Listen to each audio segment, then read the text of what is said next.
हर हर महादेव। जय श्री राम, जय बजरंगबली, जय नीम करोली बाबा। एक बार फिर से आप सभी का आपके अपने चैनल रिंकी स्टोरीज पर फिर से स्वागत है। और हम आशा करते हैं कि प्रभु श्री हनुमान जी और परम पूज्य गुरुदेव बाबा नीम करोली महाराज जी आप सभी भक्तों पर असीम कृपा सदैव बनाए रखें। दोस्तों, बाबा नीम करोली महाराज अपने भक्तों के साथ में एक परिवार के साथ बहुत ही अनिष्ट मृतता स्वभाव वाले और अति प्रिय मुखिया की भांति व्यवहार करते हैं। जब कोई भक्त महाराज जी की शरण में चला जाता है और बाबा को समर्पित हो जाता है तो महाराज जी उसका परिवार के एक ही घनिष्ठ सदस्य के भांति ध्यान रखते हैं। जैसे कि जो परिवार का सदस्य होता है वह आपको बात बात में टोकता भी है, रोकता भी है और आपको कभी कभी तो रास्ता भी दिखाता है।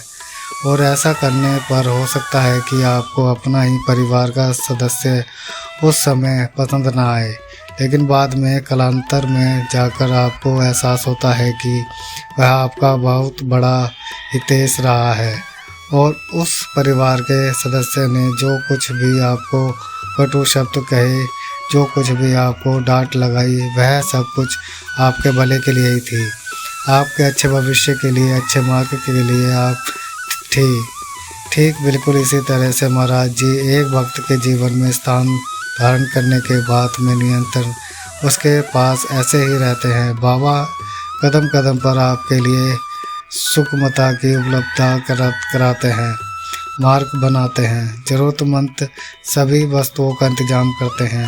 और कभी कभी महाराज जी आपको आवश्यकता पड़े तो आपके लिए बाबा किसी और अन्य परिस्थिति से भी भिड़ जाते हैं।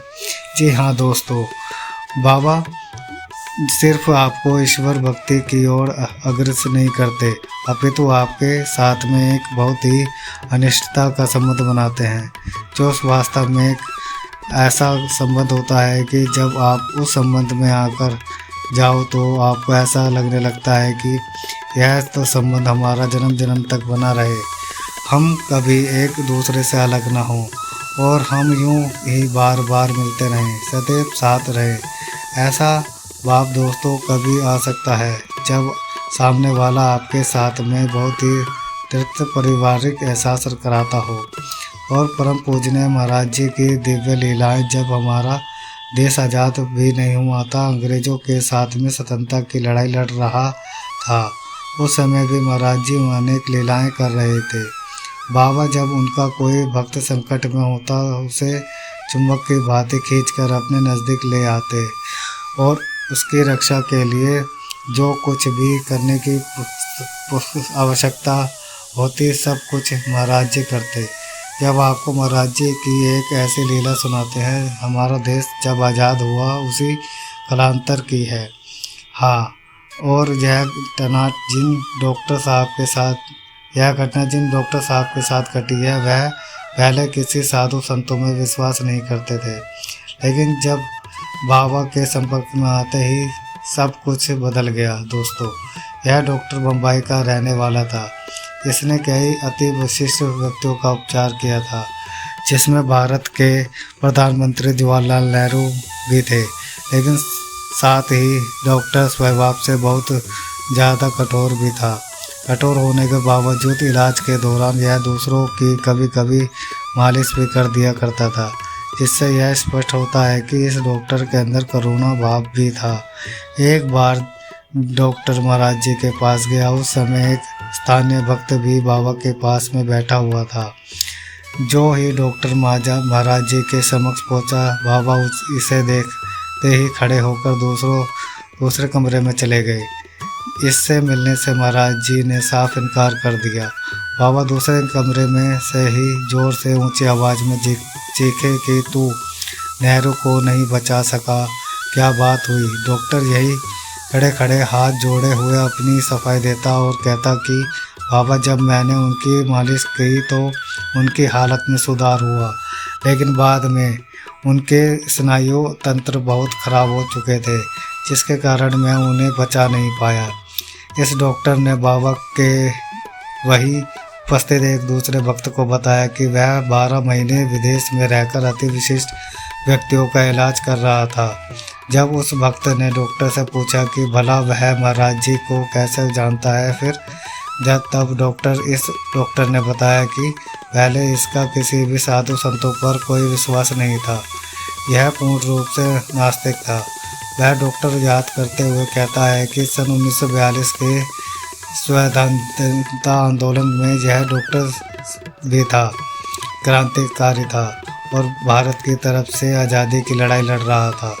तब चूँकि इसकी क्रांतिकारी में पहचान हो चुकी थी, अतः अंग्रेजों द्वारा इन्हें पकड़कर गोली मार देने का स्पष्ट आदेश जारी हुआ था और इस कारण से यह छिपी छिपा जिंदगी जी रहे थे।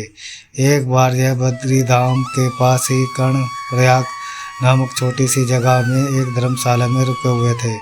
बड़ी मुश्किल से खाने पीने का भी कभी कुछ बंदोबस्त होता। अधिकांश थे तो भूखे प्यासे ही सो जाया करते थे। कुल मिलाकर इन्हें उस समय पुलिस वालों से अपने प्राण बचाने थे। डॉक्टर कहते हैं कि एक बार जब मैं स्नान कर रहा था, तभी मैंने देखा कि यही महाराज जी वहाँ किसी साधु पर बुरी तरह से बिगड़ रहे थे। तमाशा देखकर मैं भी वहाँ पर पहुँच गया। थोड़ी देर तक मैं खड़ा खड़ा देखता रहा। जब महाराज जी का गुस्सा शांत हुआ तो अचानक से उनकी नज़र मेरे ऊपर पड़ी और आगे बढ़ते हुए इन्हीं बाबा ने मेरा हाथ पकड़कर कहा कि अरे तू तो भूखा है, जा वो नज़दीकी कमरे में चला जा। वहाँ पर कमरे में ताज़ा पुड़िया और आलू रखे हुए हैं, जाकर खा ले। डॉक्टर कहते हैं कि कई दिनों तक से मैंने न्यूनतम भोजन भी नहीं किया था और आलू पूड़ी का सुनकर आंखों से आंसू आ गए। मुझे तो विश्वास ही नहीं हुआ कि एक धोती कंबल पहने हुए साधारण सा आदमी मेरे लिए भी आलू पूड़ी की व्यवस्था कर सकता है। अतः मैं दौड़कर उस नज़दीकी कमरे में गया। वहाँ जाकर मैंने देखा कि सच में 2 बड़े थाल के अंदर एक में ताज़ा पूड़ियाँ और एक में आलू की सब्ज़ी खूब सारी रखी हुई थी। अतः मैं तो भूखा ही था। इस कारण से मैं जितना खा सकता था उतना खाया और भर पेट खाकर तत्पर होकर जब मैं बाहर आया तो महाराज जी ने मुझसे फिर से कहा कि आप अपने पास बाद में खाने के लिए कुछ और भी लेकर रख ले और यहाँ तक से तुरंत भाग जा, क्योंकि घंटे भर में यहाँ पर पुलिस आने वाली है और वह मुझे नहीं छोड़ेगी, इसीलिए तू यहाँ से तिब्बत को निकल जा। ऐसा कहते महाराज जी ने बाहर की और हाथ से इशारा करते हुए कहा कि इस रास्ते से मत जाना, दूसरे रास्ते से होकर जाना। बाबा के द्वारा बताए गए दूसरे रास्ते की ओर दौड़ा सा संदेश इस डॉक्टर को उत्पन्न हुआ। अतः इस डॉक्टर ने महाराज जी पर हुए संदेह के कारण अपने एक मित्र को बाबा के पास ही छोड़ दिया और वहाँ उपस्थित आलू पूड़ी थोड़ी सी अपने हाथ बांधकर तुरंत वहाँ से भाग गया। बाद में उसके मित्र ने बताया कि सच में वहाँ पर घंटे भर में पुलिस आई थी और जो पुलिस आई उसमें वहाँ का पुलिस अधीक्षक कुछ सिपाहियों के साथ में इसी डॉक्टर को खोजता हुआ वहाँ पर आया था। शायद वह महाराज जी को भी जानता था। अतः उसने आते ही हाथ जोड़कर बाबा को प्रणाम किया। इसके बाद में महाराज जी से उसने पूछा कि महाराज जी, एक इसलिए का एक डॉक्टर यहाँ पर आकर छिपा है, क्या आप उसके बारे में जानते हैं? महाराज जी तुरंत ही बोले, कौन आएगा इस समय पर, यहाँ तो कोई नहीं आया। तब पुलिस वाला हाथ जोड़े हुए बोला कि ठीक है बाबा, अगर यहाँ पर कोई नहीं आया तो मुझे आकांक्षा है कि शायद वह तिब्बत निकल गया होगा, इसलिए हम आशीर्वाद दीजिए कि अब तिब्बत जाकर उसको ढूंढ पाए। तभी महाराज जी ने फिर से अचानक बात काटते हुए कहा, नहीं, इस समय तिब्बत जाना खतरे से खाली बिल्कुल नहीं है। यह मौसम बर्फ की चट्टान खिसका वाला है। अगर तुम लोग उधर जाओगे तो हिमस्खलन से तुम्हारी मौत हो जाएगी। लौट जाओ, अभी के अभी वापस लौट जाओ, क्योंकि वो पुलिस अधीक्षक महाराज जी को जानता था। उसको यह भी विश्वास था कि अगर बाबा उसे कुछ कह रहे हैं तो शायद उसके भले के लिए कह रहे हैं। ऐसा सोचकर पुलिस वाला अपने साथ आई छोटी सी पुलिस की टुकड़ी को लेकर बैरक वापस लौट गया।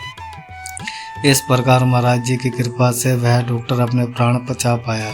कालांतर में जाकर अब जब वह बड़े बड़े लोगों का यानी कि प्रधानमंत्री पंडित जवाहरलाल नेहरू जी का भी इलाज किया और आज वह महाराज जी के समक्ष उपलब्ध था और महाराज जी के पास इस तरह से आना, ये सब कुछ महाराज जी की कृपा से हुआ।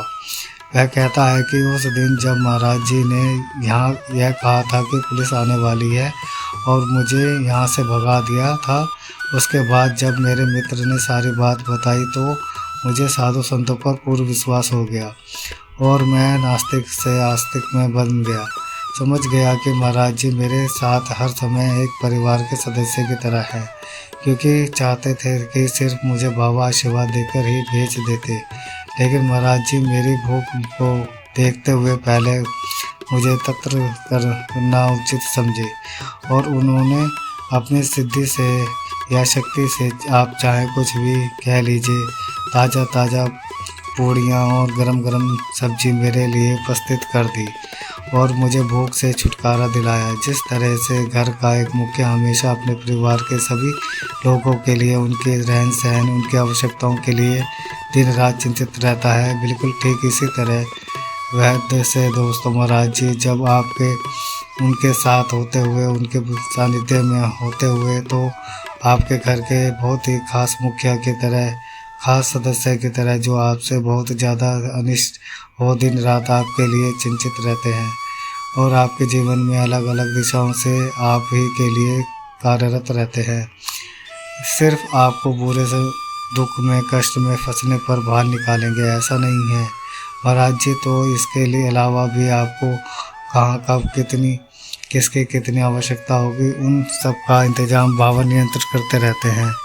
अपने भक्तों के लिए आशा करते हैं कि आप सभी भक्त भी बाबा के साथ में वही अनिष्ट पारिवारिक एहसास बनाएंगे जो इन डॉक्टर साहब ने पाया था। उम्मीद करते हैं दोस्तों आपको आज का यह वीडियो बहुत पसंद आया होगा। अब वीडियो अगर अच्छा लगा तो जाने से पहले इसे लाइक कर दीजिए और अगर आप चैनल पर नए हैं तो चैनल को सब्सक्राइब भी कर लीजिए। मिलेंगे बहुत ही जल्द एक और ऐसे ही अलौकिक अंक के साथ। तब तक के लिए अपने माता पिता का संपूर्ण ख्याल रखिए और परम पूज्य श्री गुरुदेव महाराज जी और हनुमान जी का निरंतर गुणगान करते रहिए। जय श्री राम।